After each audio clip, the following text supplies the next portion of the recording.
LDF അധികാരത്തിലെത്തിയാൽ പ്രവാസി ക്ഷേമത്തിനായി 200-ലധികം പദ്ധതികൾ കയ്യിലുണ്ടെന്ന് പ്രതിപക്ഷ നേതാവ് വി.ഡി. സതീശൻ. കേരളത്തിന്റെ സ്വപ്ന പദ്ധതികളിലെല്ലാം പ്രവാസികൾക്ക് പങ്കാളിത്തമുണ്ടാകുമെന്നും സതീശൻ പറഞ്ഞു. ഖത്തറിൽ ഇൻകാസ് കുടുംബസംഗമത്തിൽ സംസാരിക്കുകയായിരുന്നു അദ്ദേഹം.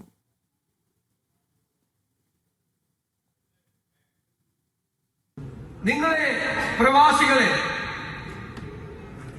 എല്ലാ ഇത്തരം സംരംഭങ്ങളിലും, പുതിയ സംരംഭങ്ങളിലും നിങ്ങളെ പങ്കാളികളാക്കണം. അതാണ് ആഗ്രഹിക്കുന്നത്.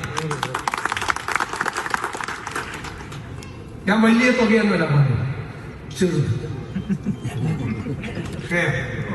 എന്നുള്ള വലുത് വേണ്ടെന്നല്ല ഞാൻ പറഞ്ഞു. ഇന്നലെ KBF ഞാൻ പറഞ്ഞു, വലിയ ഇൻവെസ്റ്റ്മെന്റുമായിട്ട് വരുന്നവർ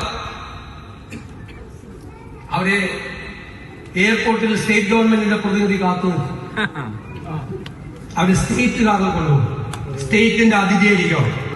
200 പ്രോജക്റ്റാണ് NRIക്കാർക്ക് വേണ്ടി. 200 പ്രോജക്ട്. ഞാൻ നിങ്ങളോട് തുറന്നു പറയുന്നത്, ആദ്യമായിട്ട് പറയാൻ, ഇത് പ്രിപ്പയർഡാണ്. ഇപ്പൊ ഉണ്ട് കയ്യിൽ.